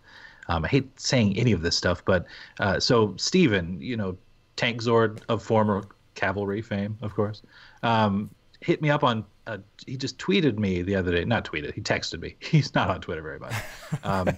He texted me and he was like, so I heard Heroes are dying. I'm like, well, no, okay, but where did he get this from? So I asked him, I was like, is this about HGC 2019 or the lack of updates? And he said, oh yeah, that was it. So, I mean, I don't know, that was an example of, and this is all about, people get doomsayer-y. Is that a word? Doomsayer-y? Yeah, sure. Doomsay. It's better than doomsay-y because that's like two Y's at the end. That makes no sense. I make up words, so you're allowed to. But that's my point, is that when something like this happens, people on the outside Steven likes the game. He plays it some. Not compared to Path of Exile these days, but that's beside the point. And but yeah, so I don't know. I'm just kind of worried that if HGC did get dropped or significantly scaled back, that it could affect the perception of the game in general. And then I also wanted to just briefly point out, so there's a lot of stuff happening in Hearthstone as well, similarly, where we've gotten kind of a half announcement on how Hearthstone's going to change. And I don't want to get into any of the details, but there was one that's particularly interesting. So they're doing this new deal called Premier Play, which is where, and we have no idea who they're going to pick for this, but they're picking the quote-unquote best and most compelling Hearthstone players in the world to do a seasonal round-robin online competition split into regions. And when I heard that, it kind of made me think of the HGC regular season, in that it's people that are probably salaried, probably sticking around, playing long-term in kind of a round-robin format, seeing who comes out on top, and then qualifying for other things that way. So it seems as though Hearthstone is, in that sense, kind of emulating what we've seen in the past of HGC. So it would be kind of weird for HGC to totally drop that approach, because Blizzard as a general company is still on board with that kind of seasonal play. So I don't know. If I could end on a hopeful note on this, at least for me personally, it's that Hearthstone's looking to kind of emulate Heroes a little bit in this. And so maybe the idea of seasonal play, as we see in the HGC, is it's not dead from the company's perspective. Well, I've heard rumors. Again, these are just rumors of HGC potentially moving back to what it was pre-HGC, to where it's a couple big tournaments a year instead of the weekly circuit play instead of seasonal play. Like Dota 2, which it seems more likely the longer we go without an announcement, because obviously HGC wouldn't need to be starting up their seasonal play. But again, you need to let the players know that, the people who are counting on salaries, the organizations that are looking to sponsor, not this year anymore, but for potential future years. So it's just weird. But and I think it's one of those things that even if they come out with a full announcement tomorrow, I will still stand by everything we've talked about. Yeah. Oh yeah. Agree. And who knows, they might. I hope they come out with an announcement tomorrow. I hope you're listening to this audio. If you're an audio listener, if you're listening to this tomorrow, I hope they've released info and it's just assuaged all fears, but it's still a very needed discussion. Yeah, because it's past the point to where anything that happens now makes everything okay, I think. We're past the roster swaps and roster apocalypse, right? Like the cutoff date. We're past every date. Yeah, that was a big red flag for me when you mentioned that to us in just the kind of private chats we run on the side. When you were like, "Oh, we're even past that," it was like, "Oh, yeah, that is a long time waiting." There's a lot of people. I don't know many people on the Heroes of the Storm, like esports side, HGC side, but I know and have met several of the players. I know people involved in organizations. I know people on the Heroes team, and I consider them all, friends, and I care about them. And the fact that, I don't even think people on the Heroes team know anything either, which is frustrating to them, because while this doesn't necessarily impact them, it's not part of their job. Like, they can see the frustrations that people are frustrated with this as well. And so it's frustrating for me to see a company not only treat people who are trying to participate in said game professionally, but also people whom you employ, because I've been that employee, and it makes me mad. Quick legal question, and I know nothing about this kind of stuff really, but I don't know why they wouldn't clue in some of these parties and just have them sign an NDA. That's a great question. Because then at least they know. That's the question everybody has. The Gillies and the Trikslers of the world would then know, and then be able to plan 2019 accordingly, right? Yeah. I don't know. Well, that's the big question mark. Hopefully we'll find out soon. This is probably the darkest Lords of the Storm has ever been on an episode. So again, just to clarify, we love the game, we love Blizzard, we love the Heroes team. We're just not super happy with whatever is happening right now, be that the Heroes team or more likely further up the chain. So get your stuff together. And we really love the toy skins. We do. They're good. We do. Yeah. All right. Have I mentioned the Stitches bear skin? I think you have. Can you do it again to relighten the mood? Yeah. What's another tin? So we got the honey one, we got the regular blue one. What's the other tin? Isn't the other one brown? I think I've only a darker brown. I've only been playing the blue one because snitches get stitches. Remember, I made that poster at HGC, and I thought it was really what did I put? Or maybe I put Stitches Get Snitches because the other team was playing Stitches, and then and Snitches Snitch on the was team. Yeah. I don't remember. Yep. I thought it was clever, and then I made the poster and I brought it back to my seat, and I think I put it up once because I was like, I don't think anyone gets it. Yep. Anyways, You tried. moving on. Community content. TBK. Hey, I have a map of the storm article about the XP and catapult updates. Yeah, I've really been waiting for this. You know, This is a common theme this episode. Yeah. Oh goodness. Okay. I'm linking it in the chat. Of course, it'll be in the show notes, lordsofthestorm.libsyn.com, or in the Heroes Hearth blog post tomorrow, being Thursday. We're not going to go over it, but if you're interested in seeing the actual math behind it, Chaos OS Math of Storm does an amazing job breaking down all the patches. So definitely go check that out if you want to get into the nitty-gritty details. Yeah. All right. Let's get into some emails, some feedback, and all that good stuff. All right, Multi. First up, we got feedback from our question of the week. Yeah, so the question of the week was, tying into what we've been discussing here, even though we don't have any info on HGC 2019 yet, and I'm still surprised that we still don't, even though we asked this a week ago, but that's beside the point. What would your biggest wants be out of the next season? So we've got a lot coming in. Dr. Shard saying, I think that I would like for it to go more of an OWL format, play 4 games no matter what, count map score and not just win-loss. It would give us more games and less downtime between sets if it's a 4-0 stomp. And that's an interesting idea we haven't really talked about. Because we talked about narrowing it down to 2, but the 4 no matter what approach. And then maybe like impacting your end of the set scoring.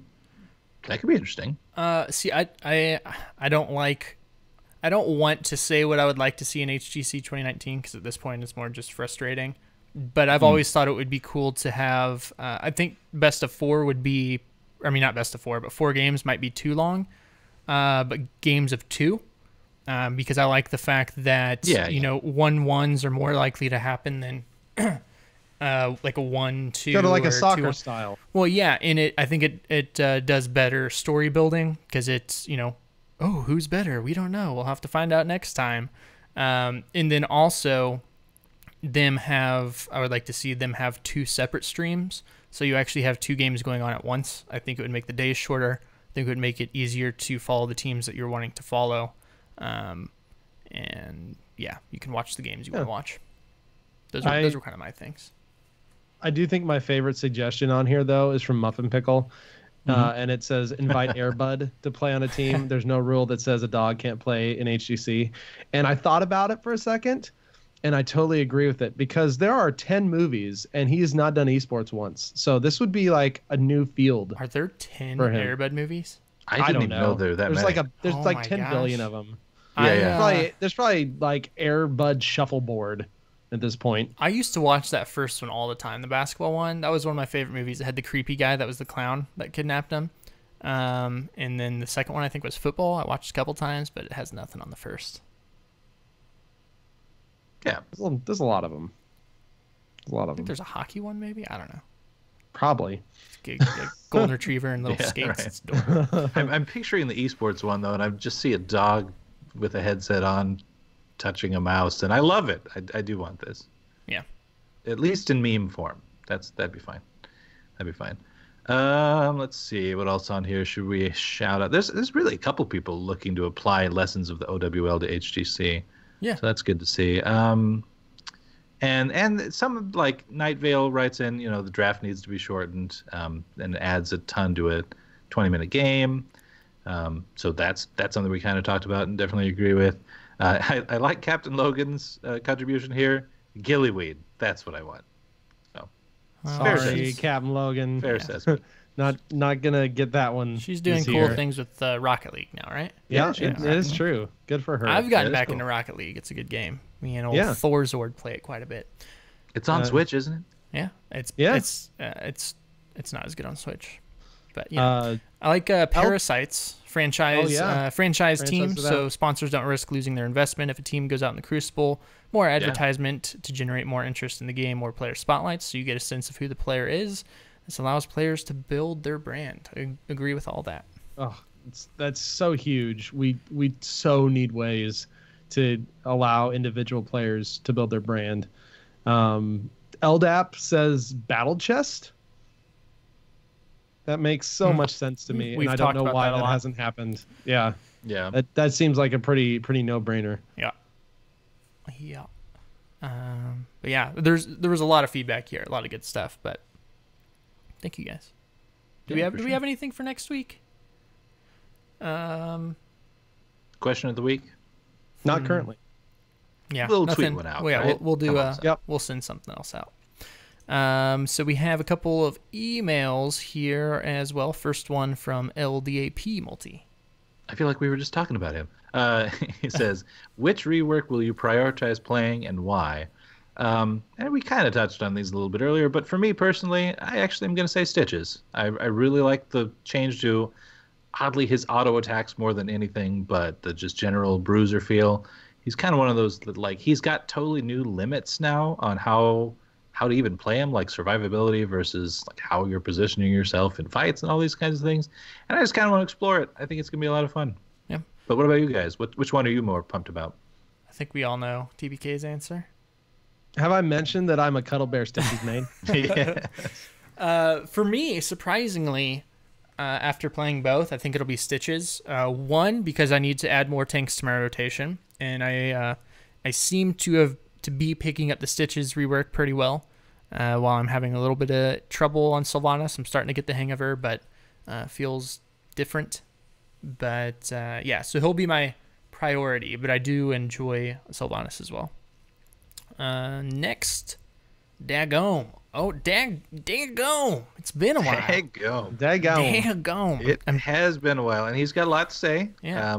I think we go ahead and point out most of this stuff, at least briefly here, though, and then go back and discuss it here. So here's Dagome's message. Your old friend Dagome checking in. And I love this. He just starts numbering them off. Like, number one. Wouldn't have it any other way. Well, yeah, absolutely. So let's and do if you number know one, guy, and we'll tackle number one. Get it. Okay, yeah, let's break it up. That's good. Okay, number one. Snowballing is fine, does not need to be fixed. If esports wants to be considered as real sports, quote unquote, losing hard just has to be part of it. Touchdowns do not count for more points if you are losing by 14. 3-pointers do not become 4-pointers if you're down by 20, etc. And somewhat fair assessment in my mind. I'm going to disagree there. Real sports, you're not gaining anything that makes you more powerful in said sport. It's not like you're like, all right, I got 2 tackles. Let me go over and take this steroid in my butt real quick. We're 2 tackles you mean up. Football players don't level up during the game? Yeah, it's really weird. No, but it's I don't know. I've seen some of them get heroics in fact, they level down. If anything, so yeah, they take too much DPS and they have to get off the field for the rest of the season. You know, with well, I can't think of the word. I'll just say classic sports. You are on an even, in quotations, even playing field the entire time. Nothing about the game is changing power level wise. In esports, things are changing power level wise, and you need to find that balance to make sure, one thing, you aren't being punished so much by it that it drastically decreases the odds of you coming back. And again, I don't think the snowballing was as bad, but I do think, I agree with them wanting to change that, and it just needs to be balanced out. It's my thoughts. Yeah, I don't think the analogy lands perfectly, but I get the sentiment of like not wanting to give the team that's down too much of an edge. Yeah, which I think we all agree with, and we talked about that. Like, it feels bad when you're kicking butt right now, and it's like, man, it just didn't feel like we did anything. So it's the blue shell effect. Yes. From Mario Kart. Yeah. Okay, so number 2, Sylvanas' rework smells a lot like Hammer's rework. Complete playstyle change. To this day, I'm grumpy about that Hammer rework. Completely destroyed my enjoyment with her. Here's an idea for the devs. Instead of huge reworks, just make a new hero. Leave Sylvanas alone. Tweak some numbers if you have to. And if you want to introduce new playstyles, just make another hero. Call her Sylvanas' sister or something. That way, I you love kill Dagom 2 birds so with one much. stone, keep current Sylvanas players happy, and have a new hero to make some dough without making much extra work. Could reuse a lot of assets for a sister, I reckon. There's no flaw with my logic, is what he says next. So actually, first point about the sisters, she does have very notable sisters, and Illyria would be fascinating in the game. Just throwing that out there. Yeah, well, You'd have to do Illyria like some void and stuff. so there's Illyria, Sylvanas, and I'm blanking. I should know. It starts with a V, I think. Chad, help us out. it's not Valyria. She was but, no. She was married to Ronan, and she was just outside of Theramore Vanessa? when it was bombed. No. No. You're close. You're close. It's like Varisa? Varisa, something like I that. think that's close. So, yeah. She has sisters. You're right. Yeah, Just she put does. sisters in the game. Wow, I mean, just bam, yeah, easy. Varisa. Varisa, Done. yeah. Done. I don't know. I mean, like I understand. I get people being upset who have really enjoyed her and her playstyle changing. I get it. It's a fair thing to be upset We even about. talked about it for a Yeah. little bit. But It's a thing. It is. But I have always said, and I think some people have agreed, Sylvanas didn't feel like Sylvanas. And while I'm not sure like she feels like Sylvanas now, she at least feels more like an assassin. To where, after seeing the cinematic for Battle for Azeroth and stuff, like Sylvanas is like, she's dope. Like she kills things, and she was she was killing towers and stuff, which she did in the Battle for Azeroth thing. Yes, she did. But yeah, The analogy is breaking down. So I don't know. Did you got anything, TBK? I think I talked about this quite a bit. Yeah. Up earlier. It's totally. I think it's a legitimate concern. It is. Okay. It's something they have to be very mindful of when they're making changes that are this big. Okay. And then last thing here, multi. Well, I'll string the next two together because some of it has already been discussed, but then he's got an idea to cap it off. First off, bring my old hammer back. She was just fine, thank you. And then what really is broken about the game is that a team can be dominating the whole game, working hard, working together, deserving the win, and then in the late game, one member makes one mistake, wipes the team, and gives the other team enough time to just go ham on the core, game over. So that kind of tied into our discussion before. But Dagome has, again, what I think could be an interesting solution to some of these things. What we need is a personal death timer system. If you are not dying, you accumulate overtime death timer reduction. For every minute not dying in the game, I get 5 seconds less on my death timer. And then if you die, you go back to the 0, just normal amount. The numbers obviously should be tweaked for balance. Discuss. Thanks, Dagome, is how it ends. So again, just love your messages, Dagome, for sure. And on this last point, I don't know about like getting a bonus for not dying, but I am kind of intrigued by the idea of someone getting a penalty for dying too much. No, so dying scales with the time of length of the game, but if you had Leoric, maybe Leoric and Murky don't make as much sense in this kind of system, but just a regular old person, someone's playing Jaina and just getting annihilated. Should they potentially start coming back slower to further penalize them? It's an interesting thought. Like I don't know. I mean, it's definitely a direction you could potentially take it to incentivize not dying. Yeah. Because I mean, I'm not going to say every, but in almost all circumstances, not dying is a good thing. Yeah. Right. I mean, you got Uther, who's Leoric. So it would definitely mess up Leoric's whole thing. But you couldn't even do it on Murky because that's just his thing. I think instead of like a penalty, if they tried something like this, which I don't think they will, but I mean it could be cool, is like it's instead of a penalty, it's more your timer just goes up the more you die personally. And that's kind of what I'm saying. You don't want it to be like, oh, it's 20 minutes into the game and you haven't died yet and you die and you're only dead for 5 seconds. Like there needs to be something that goes up. So like maybe instead of 60 seconds, it's 20 seconds or 30 seconds if you haven't died throughout the game.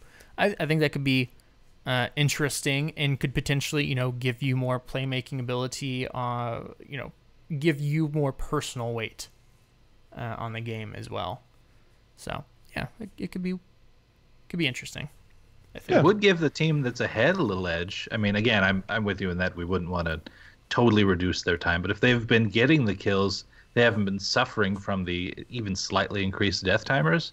And so when that final team fight breaks out, in the scenario we've been talking about all day, the team that's behind wins because of a mistake that you have and then tries to push back, you have a little more edge because you're coming back a little faster than they would have. There's something interesting there. I don't know. What if when you died, instead of having a death timer, you could either resurrect immediately and receive a death penalty bonus, or penalty? Death penalty bonus? That's weird. A death penalty to where you have 50% reduced health and damage, or you could go to a gravekeeper and as a wisp and resurrect, and then not lose all. Did we just start playing WoW? We did. I think so. That's an awful idea. I'm just kidding. I was seeing how long it would take to catch on. But yeah. But can I put crafted items on when I resurrect? There's the question. I don't know about that. We're gonna bring back the item shop. We're gonna bring back last hitting. There you go. That wasn't even there in the first place, Relics. except for like the super early artifacts. Artifacts. That's it. Totally bringing back the artifacts. Yeah. Yep. But that's it. 2020 date. That's it for the questions this week. Before we get out of here, Multi, why don't you let the good people know where we can be reached? For sure. We're on Twitter, Facebook, and Patreon at Lords of the Storm, but we're on twitch.tv/HeroesHearth if you didn't catch that. So check us out there, same time, same place, 9 p.m. Central, just at HeroesHearth instead. And if you want to find us in-game, type /join space LOTS, or you can join our Discord, bit.ly/LotsDiscord. And if you want to email us with any feedback or questions, lordsofthestorm@outlook.com. And thanks again to anyone who's given the Patreon or also left a review. That's another huge way to help with the show. If you can't quite swing the Patreon, I mean, especially around the holidays, totally get it, obviously. But the review is a quick, free, easy way to genuinely help us out. So we appreciate those. Yeah. And also on the side note here, if you know somebody who listens to the show that doesn't know we're over at Heroes Hearth now, let them know. Because we try and get it out there as much as possible, but I saw someone in chat tonight who thought we disappeared and stopped because we weren't on Lords of the Storm anymore. But we are here, so spread the word. Spread the good news. You can also find us individually, myself on Twitter and Twitch at Gizmozord, where I am streaming again. It's not going to be like it was before, but it's going to be occasional. Probably tomorrow. We'll do it. Multi, where can you be reached? I'm on Twitter at Multizord, and I'm also on another show called Hearth Casual, which is about Hearthstone. And it's an off week on that one, but I mean, obviously, Rostocon Rumble just came out, and so there's still a lot to talk about. So we're still going to do one of those where I send in a recording, Brian sends in a recording, we mash them up and make it work. So it's should be a good time. One of the shorter ones for sure, but the PvE stuff for Rostocon, the Rumble run actually comes out tomorrow. So I mean, there's just not enough time to really sink into it this week and then report back the day of. So next week for sure on that. Yeah. And you can also find me on Convert to Raid Presents Battle.net News. I forgot to say that. That's a show about all things Blizzard. TBK, where can you be found? You can find me on Twitter at TBKZord or over on HeroesHearth. I do things. Yeah, I'm on HeroesHearth too. Have you heard of HeroesHearth? It's a really cool website. I've been using a lot of builds from there. Always do. And I do have a profile. It's a good place for builds. So does Lords of the Storm. We have a profile over there too. Before we get out of here, I want to give a special thanks to our patron producer, BEFORE for helping support the show. We really do appreciate it. But yeah, until next time, get in there, figure out this new wacky meta. It's going to be real cool. We'll see y'all